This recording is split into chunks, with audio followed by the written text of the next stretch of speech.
Je ne me rappelle plus vraiment, mais c'était pour la grande expo de la Kunsthalle Basel qui s'appelait Das klassische Lieben, ce qui veut dire l'amour classique. Et on peut penser ce qu'on veut sur l'amour classique, il y a beaucoup de pensées sur l'amour, sur ça. L'amour corporel, qu'est-ce que ça veut dire, le regard sur la femme, le regard sur l'homme, et quand les images sont vraiment pornographiques dans leur sens direct. C'est-à-dire on regarde une image et on devient excité sexuellement. Oui. Et moi je crois que ça va seulement si on fait un dessin ou bien une photo d'un corps humain. C'est pour ça ce titre de l'amour classique. Et ça c'était une part, c'était un travail dans la part qui était la part féminine. D'accord. Et c'est pour ça que c'est tous des femmes, et ce truc gay ou bien sexe, c'est Haltungen, Figuren zugeordnet, ça veut dire le geste qui est fait pour les prostituées. Elles se montrent parce qu'elles veulent acheter l'homme qui va les payer.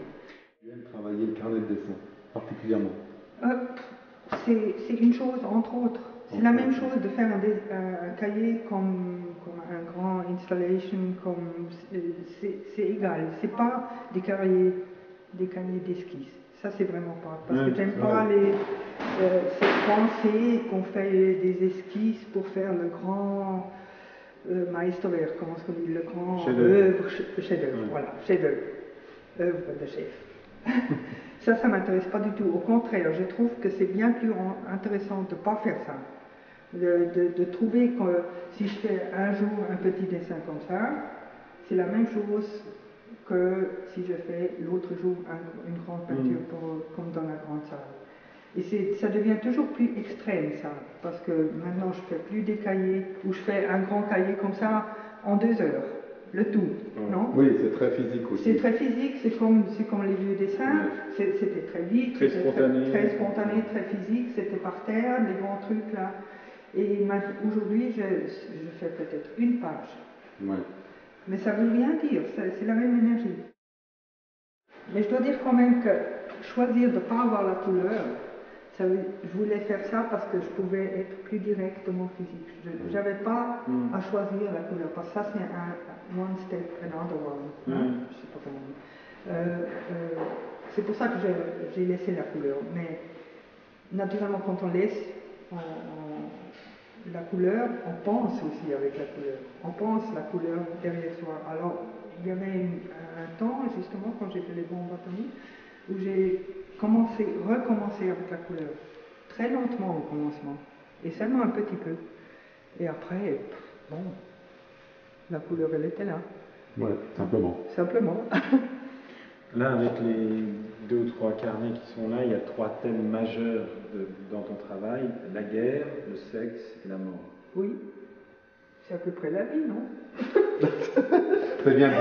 On a une sélection de dessins ici au mur. Alors, ce n'est pas une sélection thématique, mais en fait, qu'est-ce qui relie ces dessins? C'est la perspective. L'endroit où justement le truc avec l'horizon, la perspective, je ne sais pas comment ça s'appelle en français. Perspective. La perspective droite, la perspective, je ne sais pas comment ça s'appelle. Et l'impression qu'on regarde en bas, ce qu'il y a à faire avec 9/11, où les gens qui tombaient là, ils ne tombaient pas, ils sautaient parce qu'ils étaient en panique. Alors moi je me disais toujours, mais qu'est-ce qu'ils ont vu? Finalement, ils ont vu la perspective qui va dans la terre. En principe, si on est dans un gros building, on voit ça. Et ça m'a intéressé, j'ai recommencé à dessiner à cause de ça, parce que j'avais cessé de dessiner dans le temps. Et j'ai recommencé à reconstruire plus ou moins le dessin perspective, avec la tête naturellement. Dans ces cas-là, c'était illégal naturellement. J'allais dans la rue, je faisais mes dessins, la plupart dans la nuit, et naturellement c'était illégal. Alors il fallait faire une photo, documentaire de ce que j'avais fait, parce que j'avais quand même l'impression que je ne faisais pas la même chose comme les sprayeurs, que je faisais mon travail, mais dehors. Je faisais dans un espace bien plus grand que l'atelier, c'est ça qui m'intéressait dans ce cas-là. Alors j'ai fait des photos, dans le temps c'était des photos analogues black and white, que je faisais documentaire d'après le travail comme il était. Et dans le tunnel d'Alma, on commence dehors, on voit un petit bout de la tour Eiffel, comme ça les gens me croient que j'ai fait ça. Et après, c'est le tunnel est comme un livre, en principe. C'est le principe du livre, où il y a chaque colonne, je crois chaque deuxième colonne, je ne me rappelle plus vraiment, chaque deuxième colonne dans ce sens-là. D'un côté, puis on sort, on revoit le tunnel, la tour Eiffel à droite, parce que c'est la sortie de droite. Je fais un grand truc et je recommence de l'autre côté, comme ça. Hein? C'est comme un livre, en principe c'est comme un livre. Je l'ai fait et comme je savais que c'était quelque chose un peu peut-être difficile pour l'administration, disons, j'ai tout de suite fait des photos le matin. Quand j'ai fait ça la nuit, je suis allée chercher des photographes et puis j'ai fait des photos.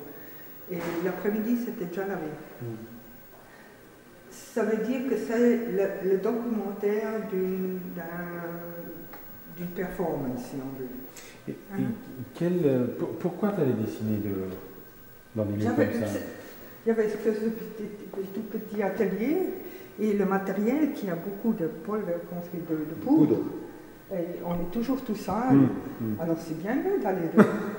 Il y a plus de place, il y a de l'air. Non, c'était vraiment l'atelier trop petit où j'avais l'impression maintenant j'aimerais faire des grands dessins, vraiment des grands. C'est le commencement des grands dessins. Que tu vois après en 82 dans l'exposition de Jean-Christophe. Oui, ça, là, c'était le commencement. Il y a des immenses dessins. Et ça, c'était le commencement de faire des grands dessins sans devoir faire quelque chose de compliqué avec l'espace de l'atelier. C'est pour ça que je voulais aller dehors. C'était aussi un truc politique, naturellement, parce que dans le temps, il y avait plusieurs... Mais ça, je ne savais pas. Hein. Il y avait plusieurs artistes qui faisaient des travaux dehors, comme de trouver des lieux hideux, comme ça, où on trouvait qu'on ne peut pas vivre, qu'on ne peut pas marcher, rien. Et ça, c'est le cas chez avant. Il faut spécifier qu'on est au début des années 80. Là on est 1979-80. 1980. Tu étais en résidence à la Cité des Arts à Paris. Et après, tu as continué cette pratique à Bâle. Et là, il y avait peut-être plus spécifiquement une position politique. Là, c'était spécifiquement politique. Mais ce qui s'est passé, c'était vraiment... C'était une construction qui séparait deux quartiers. Et moi, je vivais dans l'un. On trouvait ça tous faux de faire ça. Et la première nuit où j'ai fait un dessin dans tout ce truc, c'est immense, c'est des kilomètres. Hein? C'est des trucs immenses. Ça, c'est immense, c'est super beau. Je trouvais plus que c'était laid. C'était à moi, le tout. Tu voulais cet ensemble-là précis, tu as fait une série de peintures et tu as décidé de les mettre ensemble. Comment s'est construit l'ensemble? J'ai commencé avec c'est chronologique. C'est chronologique. C'est chronologique. J'ai commencé avec le premier et j'ai trouvé ça très dur à faire. Mais c'était pas long non plus, c'était moins d'1 heure. Mais quand même, mentalement, c'est quelque chose de complètement différent de faire une figure qui est couchée qu'une figure qui est comme ça. C'est vraiment un truc corporel alors, parce qu'une figure couchée, c'est bien un homme ou une femme couchée, c'est très bizarre. Je trouve toujours encore. Tu travailles jamais avec des modèles, c'est toujours Non, c'est toujours par la tête. De mémoire. Non, c'est toujours par le mental, par la tête. De mémoire. Alors j'ai commencé celui-là, je me suis dit, c'est bizarre, je vais en faire un second. J'ai fait celui-là, alors je savais, je fais le long jusqu'à que j'ai l'impression que ce soit fini. Ça a donné ça. C'est comme ça que je décide de faire le Woman Installation, plus ou moins. Je décide aussi après, ça dépend de quoi. Mais dans ce cas-là, c'était comme ça. Parce que je ne savais pas que c'était difficile. où c'était tellement différent qu'il faut vivre comme ça, comme vous avez vu là-devant. Donc le 13e, le dernier, cet homme rouge, C'était celui-là. c'est vraiment le dernier de la série. C'est le dernier moment de la qui a série. décidé. That's it. J'arrête. Ouais, j'arrête. Parce que là, j'avais l'impression, si je continue, ça devient... Oui, ça devient de plus en plus sombre, il faut la oui, mettre. oui. Et ça, je voulais pas. Je voulais que ça reste. Ça s'appelle dormir parce que ça c'est le mot très précis pour que ça reste ouvert. D'accord. Hein?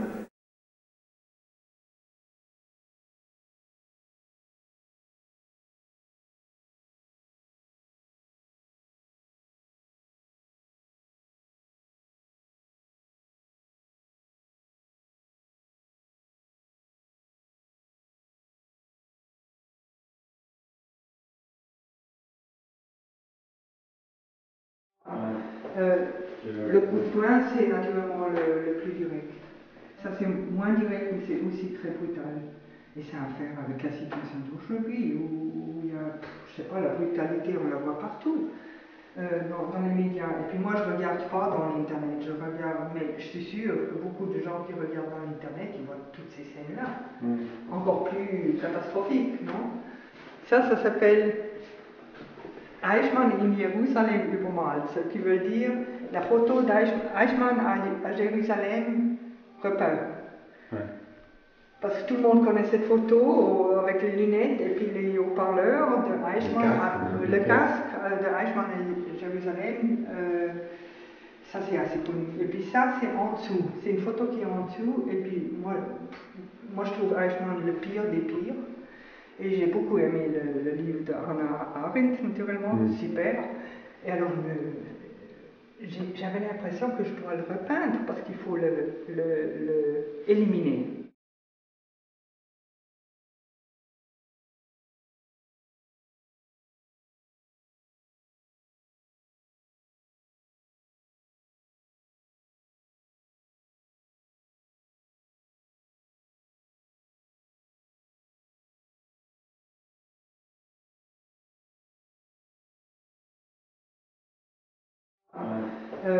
Le coup de poing, c'est naturellement le plus direct. Ça, c'est moins direct, mais c'est aussi très brutal. Et ça a à faire avec la situation d'aujourd'hui, où il y a, je sais pas, la brutalité, on la voit partout, dans les médias. Et puis moi, je ne regarde pas dans l'Internet, je regarde, mais je suis sûre que beaucoup de gens qui regardent dans l'Internet, ils voient toutes ces scènes-là. Encore plus catastrophiques, non? Ça s'appelle Eichmann in Jérusalem übermalt, ce qui veut dire la photo d'Eichmann à Jérusalem repeint. Ouais. Parce que tout le monde connaît cette photo avec les lunettes et puis les haut-parleurs de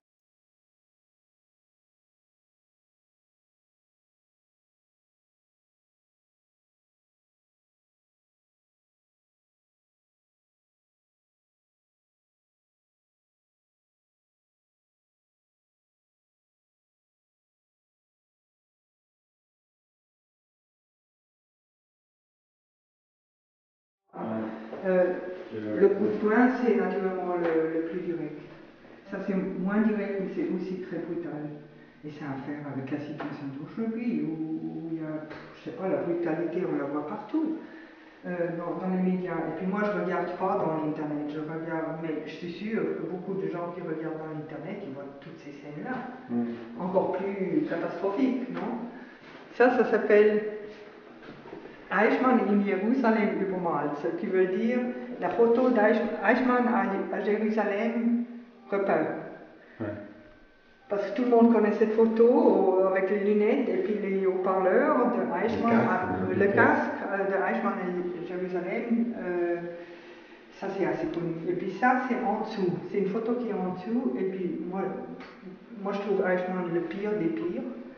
Et j'ai beaucoup aimé le livre de Hannah Arendt, naturellement, super. Et alors, j'avais l'impression que je dois le repeindre parce qu'il faut le éliminer.